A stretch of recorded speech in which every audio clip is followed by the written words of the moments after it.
Hello everyone, I am Prashant Shukla and you're watching my channel Utprerak Academy. So, I like to most welcome to all of you in my channel. Dear viewers, dear students, in my channel I am uploading my video lectures of my subject physics for foundation classes as well as for IIT and NEET aspirants. And these video lectures uploaded by me in a systematic sequence, in a systematic arrangement as per as your NCERT syllabus that is prescribed for you.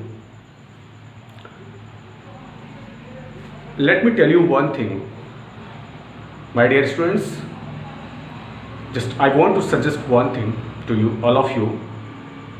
Maybe if you watching my video randomly, maybe you face some problems, some doubts in that situation because you don't have approached the basic fundamental concepts which I told in my previous videos. In that situation, you can approach my previous uploaded videos. As you know well, each and every concept, you can say each and every concept of my each video are interrelated with each other. First go for fundamental approach. If you don't know about fundamental approach, first go in fundamental approach.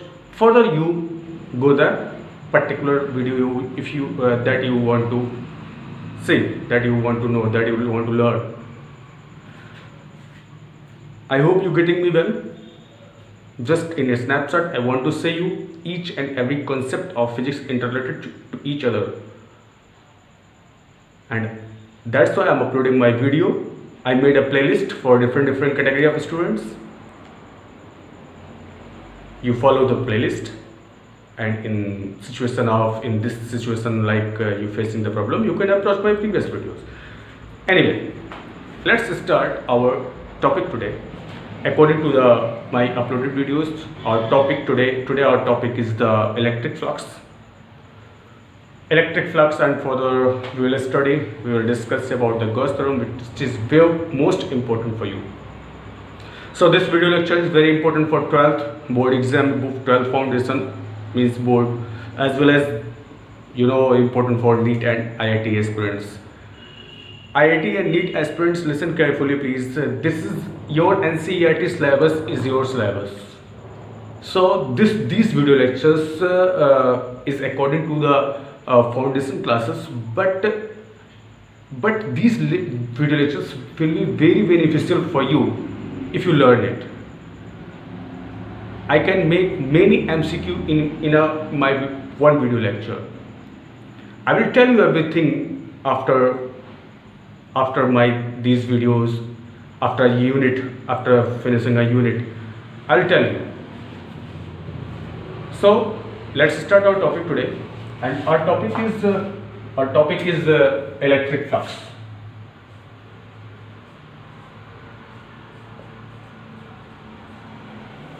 Electric flux. First off, to know electric flux.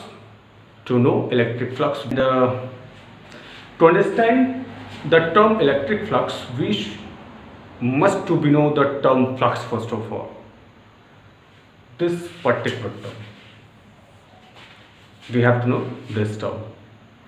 As you listened heard in 11th, luminous flux, luminous intensity, which is mentioned in SI system also. I mean to say, flux, you already use this term, but you don't know actually what is exactly term of flux. Flux is the count. Flux is the count or measures the radiation or field lines. Right? This term particular flux. Let me explain in Hindi and English both, because many students who are watching Hindi medium. So, as normal lecture, as normal class, flux की बात करें तो flux क्या होता है? Hindi medium के student इसको कहते हैं विद्युत फ्लक्स, इलेक्ट्रिक फ्लक्स, विद्युत फ्लक्स, चुंबकीय flux, magnetic flux, luminous flux, luminous flux भी होता है। तो जैसे लाइट की रेडिएशन बीम होती है, in my previous videos these concepts I told you can approach that videos. जब मैं फील्ड लाइन्स आपको बता रहा था, तो फील्ड लाइन्स जिसमें मैंने बताया उसमें चीज़ मैंने बताई है कि जैसे इलेक्ट्रिक फील्ड लाइन्स सेम वैसी ही होती है, इससे रेडिएशन होती है, रेडिएशन विजिबल रेंज की होती है। Radiation is also form of energy, field lines also electrical form of energy, but radiations light visible होती है और इलेक्ट्रिकल एनर्जी एक्सपीरियंस की जाती है, मैग्नेटिक एनर्जी एक्सपीरियंस्ड है, बट फील्ड लाइन उनकी वैसी चलती से रेडिएशन चलती है। तो कहीं से भी एक बीम, एक टॉर्च की बीम कहीं से पास हो रही है, वो बीम का पूरा काउंट रेडिएशन का कितनी इंटेंस बीम है, वो फ्लक्स, ल्यूमिनियस फ्लक्स। और electric flux same as like एक पॉजिटिव प्लेट है, एक positive plate, positive charge body, एक negative charge body. In this case field lines आपकी ऐसे मूव कर रही है, तो ये बीम बनी ना, ये बीम बनी ना, मैं इतने बीम बनी ना, इस बीम का जो काउंट है, this count known as flux. यहां लाइट की बीम है, ल्यूमिनियस फ्लक्स, इलेक्ट्रिक की बीम है, इलेक्ट्रिक फील्ड लाइन्स की बीम है, electric flux, magnetic field lines की बीम है, so magnetic flux. I hope you getting it well. Flux. So, in your syllabus,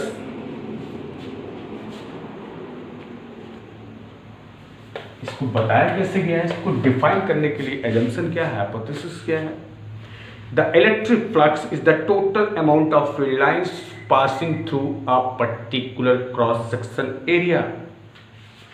A hypothetical cross-section area assumed here, right? As like this page,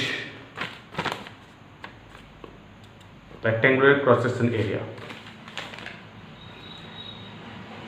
इधर से अगर beam इस पे पास हो रही है, यानी फील्ड लाइंस ये इनके बीच रख दिया गया, जो हमने पॉजिटिव नेगेटिव बॉडी ली थी, इनके बीच से फील्ड लाइन इस पे पास होंगी ना, तो इस पर्टिकुलर क्रॉस सेक्शन एरिया से जितनी amount of field line pass हो रही है, दिस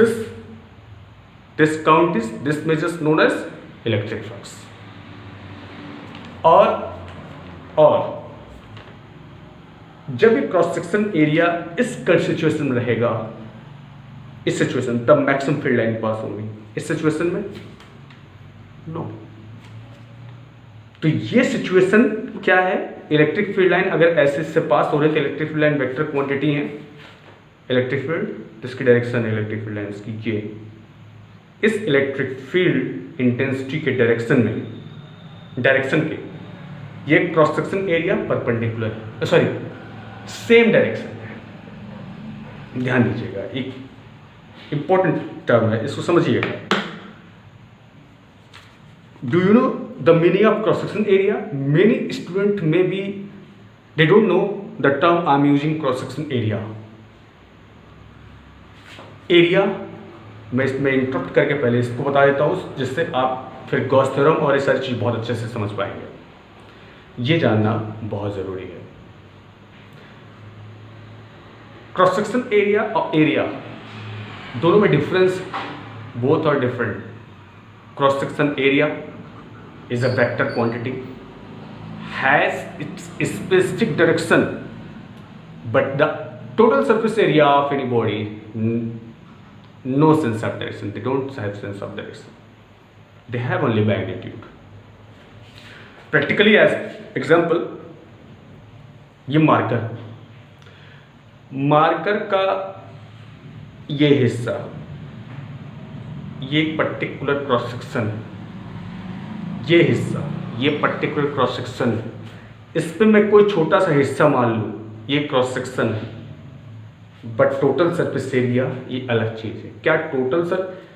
अब ये जो फेस है इसकी पर्टिकुलर डायरेक्शन इधर इधर, ये आपकी तरफ देख रहा है, इधर ये इधर, क्या इसकी टोटल सरफेस एरिया कोई पर्टिकुलर डायरेक्शन नहीं, जो सिलेंड्रिकल फॉर्म में, लेकिन इसका कोई भी क्रॉस सेक्शन एरिया, मैं इस बोर्ड का क्रॉस सेक्शन एरिया है एज्यूम कर लूँ ये, तो इसकी डायरेक्शन ये, राइट, इस पूरे बोर्ड की क्रॉस सेक्शन एरिया एज्यूम कर लूँ, इस डायरेक्शन ये, राइट, इसका इधर फेस होता है, और टोटल सरफेस एरिया पूरी बॉडी का होता है, उसकी डायरेक्शन पर्टिकुलर नहीं होती है, और क्रॉस सेक्शन एरिया की डायरेक्शन जस्ट परपेंडिकुलर होती है। तो इन दिस सिचुएशन, चूंकि डिफिनेशन में ऐसा बताया गया है, वहाँ पर कंडीशन बनाई जाती है फ्लक्स के लिए, इसलिए मैंने इसको एक्सप्लेन कर दिया, area and cross section area. ध्यान समझिए, the electric flux is the count of field lines, total amount of field lines passing through any particular cross section area, but condition is this cross section area must be align same direction. अगर electric field line ऐसे जा रही है तो electric field direction ये है और cross section area इधर ही है। अगर ऐसे, यानी व्हेन वी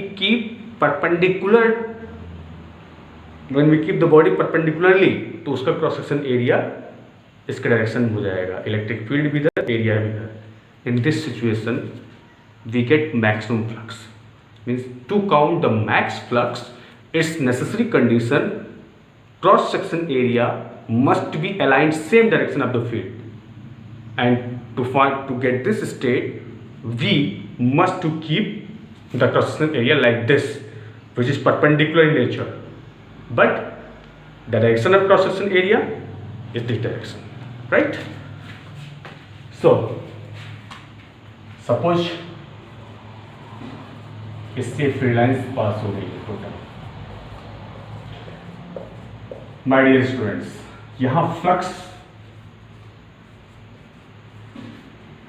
दो तरीके से हम समझते हैं। एक तो ये तरीका मैंने बताया कि किसी भी फील्ड लाइन में कोई आपने क्रॉस सेक्शन एरिया फील्ड में डाल दिया तो उससे फील्ड लाइन पास होनी है। ये टोटल काउंट फ्लक्स हो। सो 5 नोट करते हैं फ्लक्स को, राइट।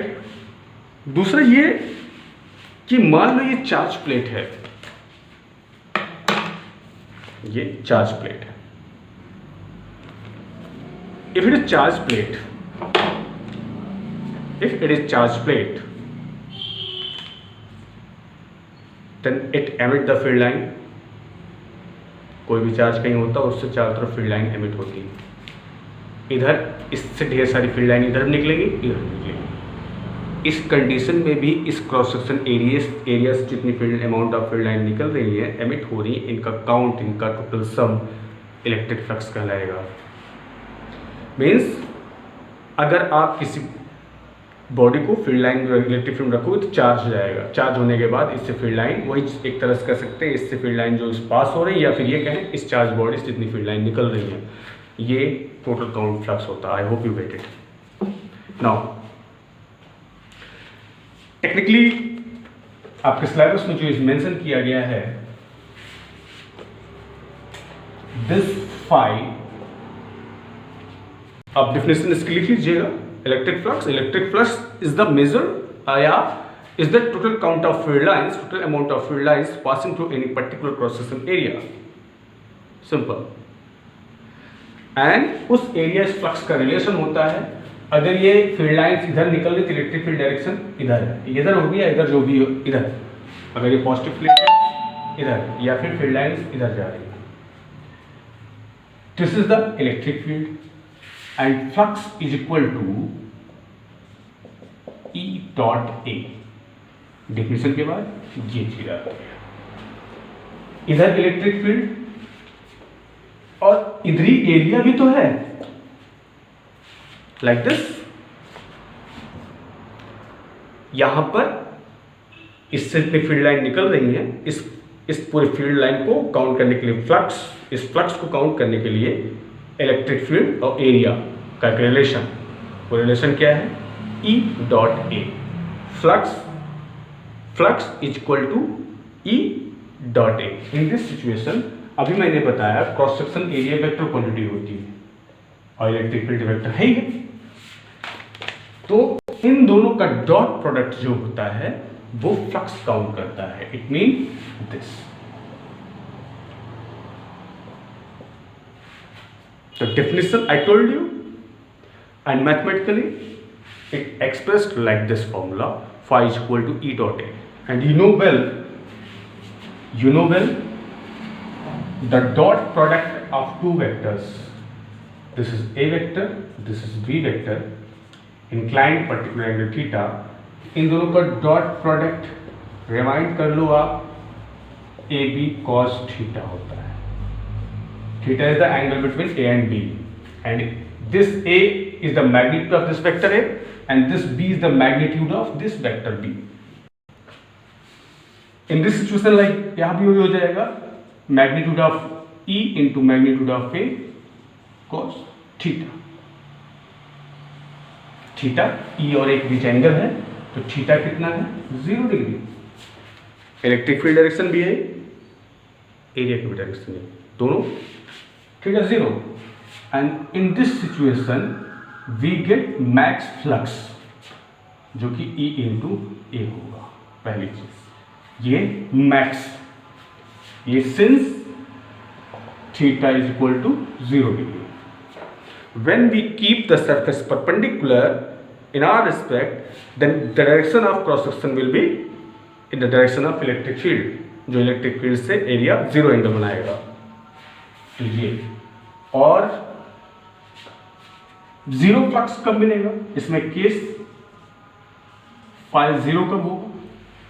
तो थीटा, अगर ये कॉस थीटा यहाँ 0 हो जाता है तो पूरा 0 फाई 0 हो जाएगा। और कॉस थीटा 0 कब होता है? 90। यानी इस क्रॉस सेक्शन एरिया, यानी इस क्रॉस सेक्शन एरिया और ये इलेक्ट्रिक फील्ड है, इस क्रॉस सेक्शन एरिया इस इलेक्ट्रिक फील्ड में 90 डिग्री का एंगल हो। वो कब होगा? जब बॉडी ऐसे हो जाएगी। जब ऐसे हो जाएगी क्रॉस सेक्शन एरिया इधर हो गया, इलेक्ट्रिक फील्ड इधर की 90 डिग्री। तो मैंने पहले ही प्रैक्टिकली बताया, जब ऐसे बॉडी कैसे कर दोगे तो कम फील्ड लाइन पास होंगी, इससे ऐसे मैक्स होंगी, मैक्स फ्लक्स, 0 फ्लक्स। तो फाई इज इक्वल टू 0 किस सिचुएशन में होगा? When theta is equal to 90 degree. ठीक, यानी थीटा 90 डिग्री, तब यहां पर phi 0। This is electric flux. I hope you get it. This is known electric flux. Now I want to start a new topic, very important topic, Gauss theorem. But before that, an important concept you have to know. You must to know. And this concept is charge density. There are 3 types of charge density: linear charge density, surface charge density, volume charge density. 3 type of charge density. तो अगला topic आप लोग charge density mention कर सकते हैं।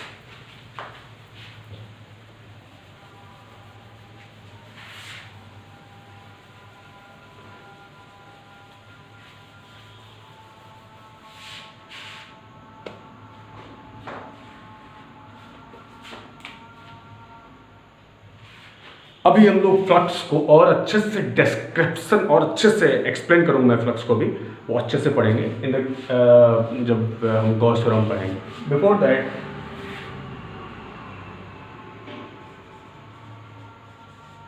Charge density, this is our next topic before the Gauss theorem. Charge density, go down, there are 3 types of charge density. First,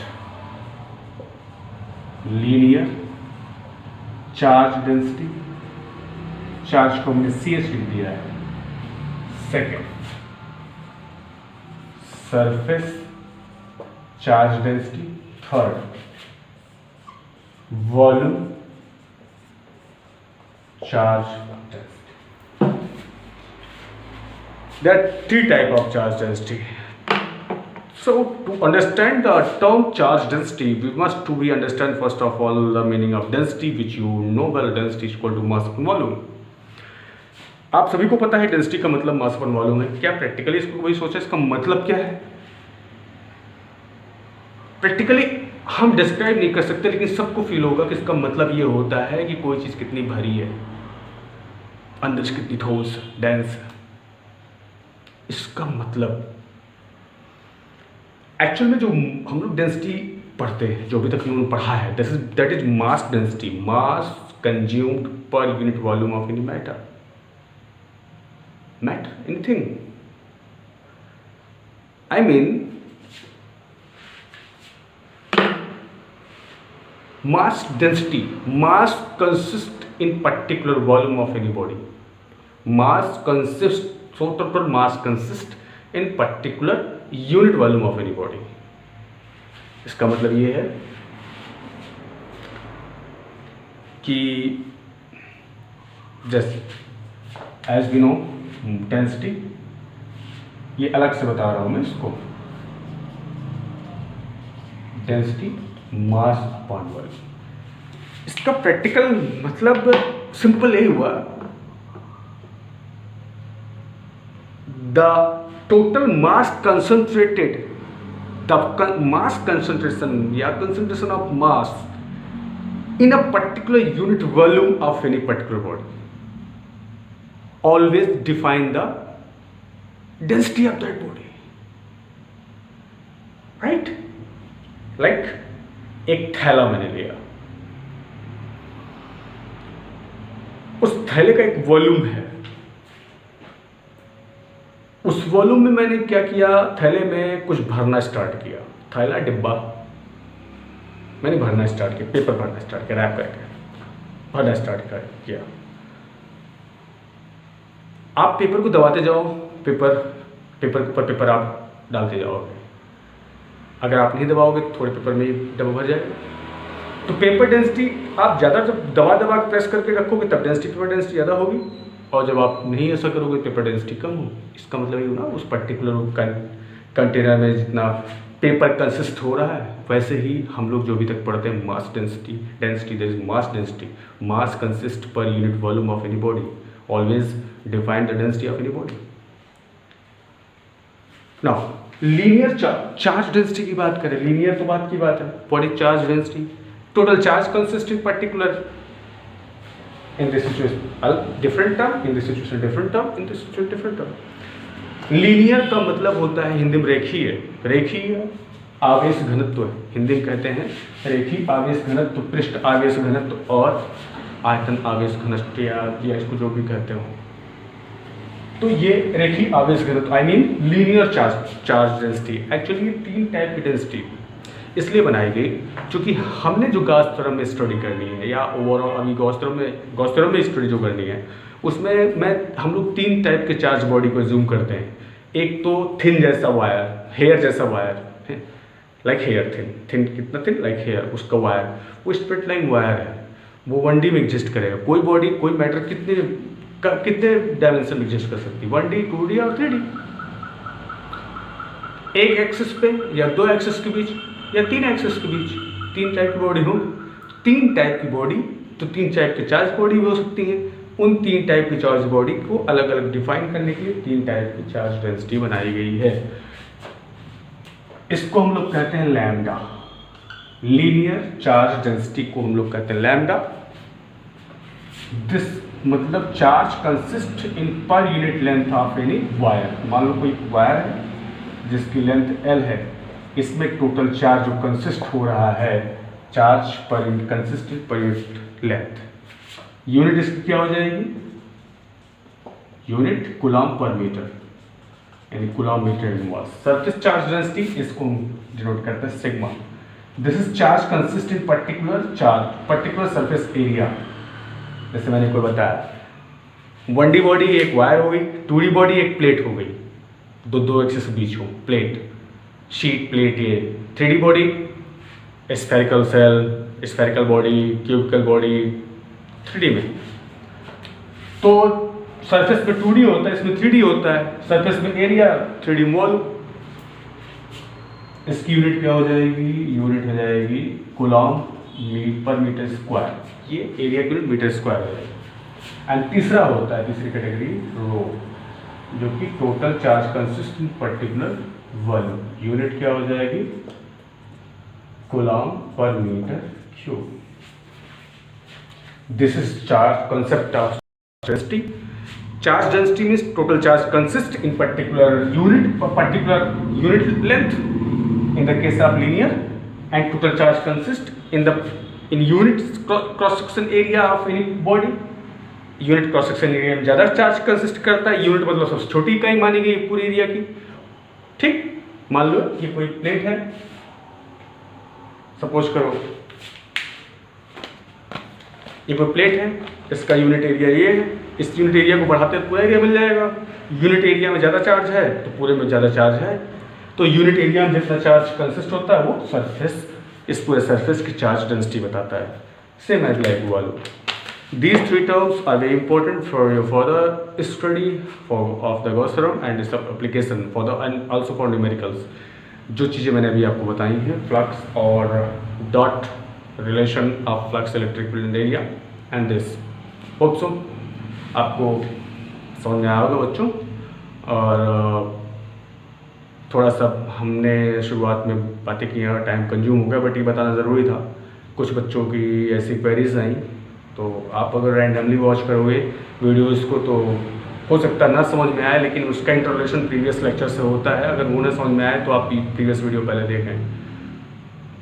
तो और दूसरी चीज़ है कि मैं जो वीडियोस पहले अपलोड करता था, जो भी मेरे चैनल वीडियोस हैं पुराने हैं, वो लाइव लेक्चर्स ने क्लास के ऐसे ही अपलोड कर दिया था। वो कोई प्रोफेशनल नहीं था, वो बहुत अच्छा भी नहीं होगा video quality, I know it well. Audio video visualisation कुछ भी नहीं समझ में आ रहा उसमें, मैंने भी देखा था, उसको मैं डिलीट भी कर सकता हूँ, बट पढ़े रहने दीजिए। बट अब जो वीडियोस मैं अपलोड कर रहा हूँ, ये मैं कोशिश कर रहा हूँ कि अच्छी हो, आपके समझ में आए और अच्छे समझ में आए, जिसका फ़ायदा हर कोई बच्चा उठा सके, चाहे वो गाँव में बैठा बच्चा हो, चाहे वो सिटी का हो। अब ये लॉकडाउन पीरियड ही ऐसा है जिसमें जितना मैं कर पा रहा हूँ उतना बेस्ट ही बेस्ट टाइम है, तो मैं बेस्ट ही करने की कोशिश करूँगा। Keep study with me. अगर आपको अच्छा लगा तो आप भरोसा रखिए, आपको मैं बहुत अच्छे से पढ़ा सकता हूँ, बहुत अच्छे से आपको सारी चीज़ें क्लियर कर दूंगा इस वीडियो के माध्यम से। बट आप मुझे कमेंट में बता दिया करें कि कोई अगर डाउट्स हो या कोई प्रॉब्लम्स आप फेस कर रहे हैं। Thank you and I hope you getting all over this concept I told you. And please one request, please like subscribe. बेटा आप लोग शेयर भी कर दिया करो जितना कर सकते हो। Thank you very much. इतना आप लोग अच्छे से पढ़ो। नेक्स्ट वीडियो लेक्चर में मैं आपको गॉस थ्योरम बताऊंगा, लेकिन उससे पहले ये आज आप जान अच्छे से समझ लो फ्लक्स को और अच्छे से एक्सप्लेन करूँगा गॉस थ्योरम में, और ये चार्ज डेंसिटी। अगले लेक्चर में गॉस थ्योरम बहुत अच्छा होगा। ओके, ऑल द बेस्ट बच्चों। Keep study, keep learn, be safe, be discipline, be honest for your parents, be honest for your study. Thank you.